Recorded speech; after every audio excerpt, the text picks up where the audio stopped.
me to apologize to her, he said, voice low but sharp enough to cut through the dinner table's quiet. His hand rested protectively on her shoulder, his so-called best friend. Everyone stared. I swallowed hard, the words refusing to come. My name is Lena Hart, I'm 31. And if you think you know how this ends, stay tuned. Have you ever realized mid-conversation that your marriage was already over, that the apology they wanted wasn't for peace, but for power? That night I said nothing, just nodded quietly, pretending compliance. His best friend, Maya, smirked, the kind of smile that feeds off humiliation. She leaned in and whispered, "Good girl." My blood turned cold. I spent the rest of dinner in silence while they laughed about boundaries and emotional maturity. I kept my face still, my voice gone. But in my chest, something ancient and calm began to wake. Not rage, not hurt, but precision. When we got home, he followed me into the kitchen, loosening his tie. "You could have at least looked sorry," he said. I looked up slowly. "You want a performance?" He blinked. "Excuse me? An apology that sounds perfect." I continued softly. "Like something you can tell her later, to prove you can still control me." He frowned, sensing danger, but too confident to step back. "Fine," I said, voice smooth as glass. "I'll apologize." He smiled, relieved, stupidly. But I wasn't planning an apology. I was planning a reveal. Because the one thing he'd forgotten was who handled all our finances, who knew his secrets, and who'd saved every screenshot of every late-night message to Maya. The game was about to change, and I never lose at my own rules. The next morning, I replayed his words in my head. Apologize to her. The tone wasn't just controlling. It was possessive, territorial. Like he wanted me to kneel. Maya had always been a shadow in our marriage. The kind of woman who texted at midnight, laughed too loud at his jokes, and always needed advice about her love life. Except her love life had my husband written all over it. So, I decided to play it differently. That evening, I texted Maya directly. "Let's meet for coffee tomorrow. I'd like to talk, woman to woman." She agreed instantly. Of course she did. She thought she'd won. The next day, I arrived early, calm, dressed in pale blue, the color of peace. When she walked in, she smiled like she owned the place. "Didn't expect you to reach out so soon," she said. I smiled back. Neither did I. For 20 minutes, I listened. Listened to her twist the story, how I was too sensitive, how he needed a softer space to talk, how she was just protecting him from stress. And then I slid my phone across the table. On screen, a compilation of screenshots, his messages to her, her replies, timestamps, photos. She froze. "You wanted an apology," I said softly. "Here it is." Her face drained of color. You've been spying?" "No," I replied calmly. "I've been documenting. You both made this easy." I stood up, gathered my purse, and whispered, "Tell him he'll get my apology right after he opens his email." Because in that inbox, timed to 3 p.m., was a forwarded chain. Every message, every receipt, CC'd to our marriage counselor. The apology had just gone public. By the time I got home, the storm had already started. His car was in the driveway, the door wide open, his voice echoing through the house. "What the hell did you do, Lena?"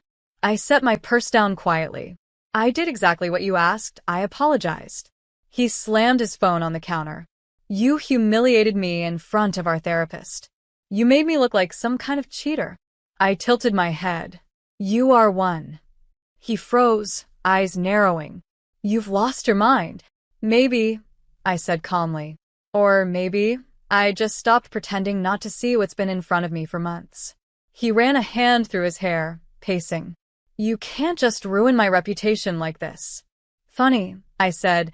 "That's what betrayal feels like, something you can't control." The silence between us cracked like thunder. He tried to soften, shifting to his favorite tactic. "You're overreacting. You always twist things." I was just being kind to her. "Kind doesn't require secrecy," I said, stepping closer. "And it doesn't come with deleted messages." He opened his mouth, but nothing came out. Then I dropped the next card. "I've already spoken to our lawyer. The joint account is frozen." You'll get the papers tomorrow. He blinked, stunned. You're divorcing me over this? No, I said quietly. I'm divorcing you because you made me apologize for your guilt. He stood there, small, cornered, desperate. I grabbed my coat, the air thick with disbelief. Oh, and tell Maya. She might want to start job hunting. HR doesn't love emotional mentorship at work. I left him standing there with nothing but silence and shattered control. The game had changed. And this time, he wasn't the one moving the pieces. The next morning, I woke up to a dozen missed calls from him, from Maya, even from his mother. I didn't answer a single one. Instead, I packed a suitcase, brewed coffee, and sat by the window, watching the world go on as if nothing had happened. But inside that house, everything had shifted. At 9 a.m., I walked into our lawyer's office, calm and deliberate. Are you sure about this, Mrs. Hart? He asked gently, flipping through the file I'd sent in the night before. Completely, I said. I've already backed up all evidence, messages, call logs, even the company records showing he used our joint funds to cover Maya's trips. The lawyer nodded. This will go smoothly. You've documented everything. By noon, my phone buzzed again, this time with a message from him. You didn't have to do this. We can fix it. Please just call me. I stared at the screen, remembering the night he'd made me apologize for nothing.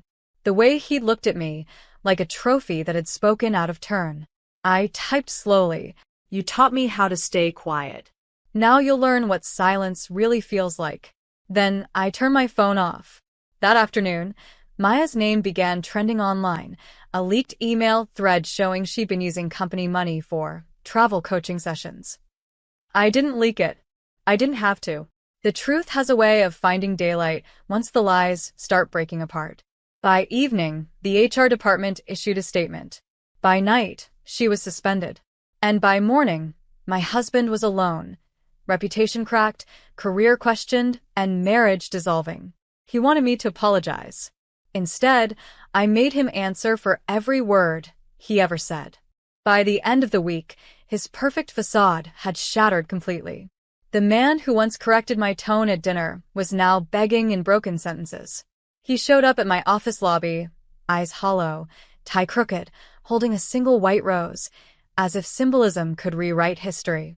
Lena, please. You've made your point. Don't destroy me. I stood still, every memory of his humiliation flickering through my mind. The dinners, the subtle insults, the night he made me apologize. And then I said quietly, You destroyed yourself. I just stopped cleaning up after you. He tried to reach for my hand. Maya's gone. She moved to another city. I've lost everything. Doesn't that make us even? I looked him straight in the eyes. You don't understand. This was never about revenge. It was about balance. He flinched. What does that mean? It means, I said, voice steady.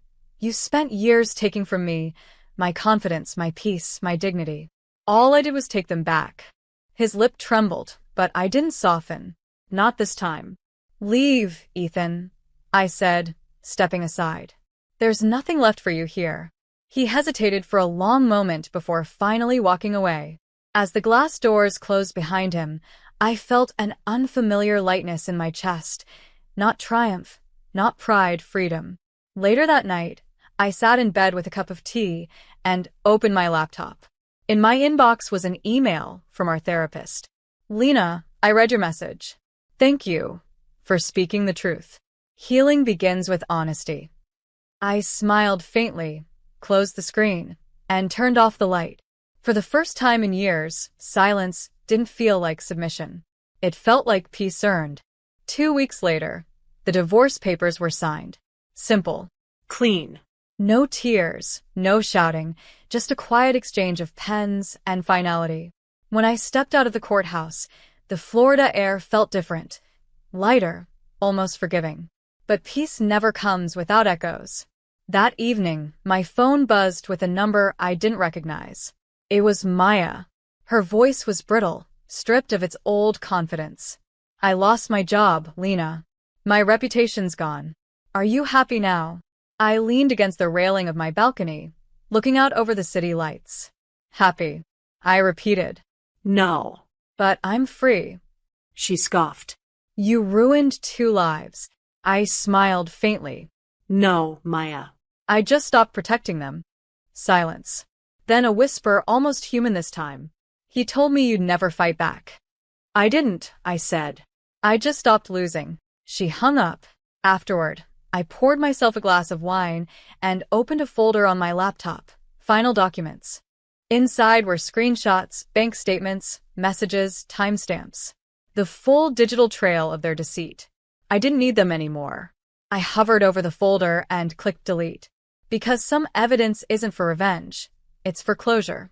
That night, as the rain tapped softly on the windows, I wrote in my journal for the first time in months. Strength doesn't always roar.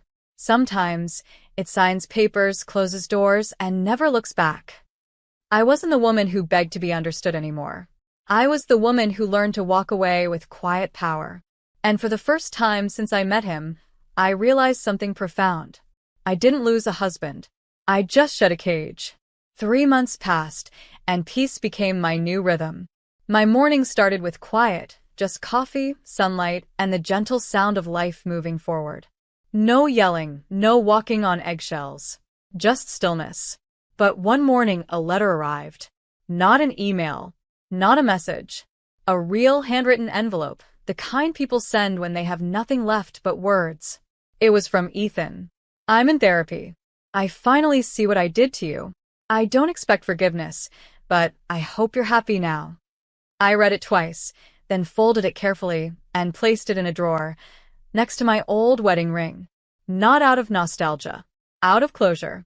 That same afternoon, my friend Mia came over, smiling. There's an opening for director of operations at the firm. You should apply.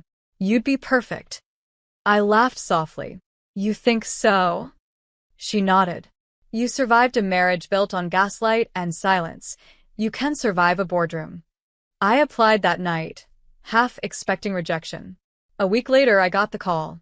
Congratulations, Ms. Hart. We'd like to offer you the position. When I hung up, tears finally came, but they weren't sad. They were the kind that wash away the residue of everything you once endured. I opened my journal and wrote, healing isn't about erasing pain. It's about turning it into direction. For years, Ethan's control defined me. Now my boundaries did. I wasn't the wife who apologized.